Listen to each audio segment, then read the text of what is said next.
Hyper థైరాయిడిజంని చూసుకుంటే దీంట్లో T3 T4 levels అనేవి ఎక్కువగా ఉండి TSH వాల్యూ అనేది తక్కువగా ఉంటుంది. దీనివల్ల కూడా ఇర్రెగ్యులర్ పీరియడ్స్ రావడం అలాగే లేదా పీరియడ్ అసలు రాకపోవడం అనే డిస్టర్బెన్సెస్ వస్తూ ఉంటాయి.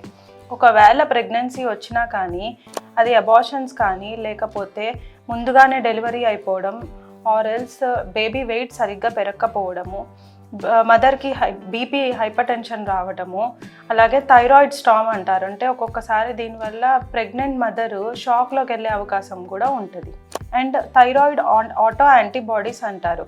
అంటే మన బాడీలో మన థైరాయిడ్నే మన బాడీ రిజెక్ట్ చేసి యాంటీబాడీస్ని ప్రొడ్యూస్ చేస్తుంది. ఇది హషిమోటోస్ డిసీజ్ అలాగే గ్రేవ్స్ డిసీజ్లో చూస్తూ ఉంటాం.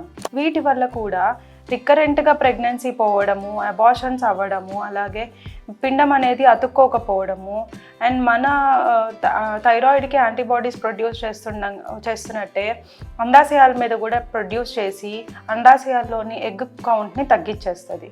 సో ఇవన్నీ మనం చూసుకోవాలి అనుకుంటే T3, T4, TSH, estrogen levels, progesterone levels, అలాగే ప్రొలాక్టిన్ లెవెల్స్ చెక్ చేసుకుంటే మనకి థైరాయిడ్ ఎలా ఉందో తెలుస్తుంది. దాని ప్రకారం జనరల్గా TSH వాల్యూ చూస్తుంటాం.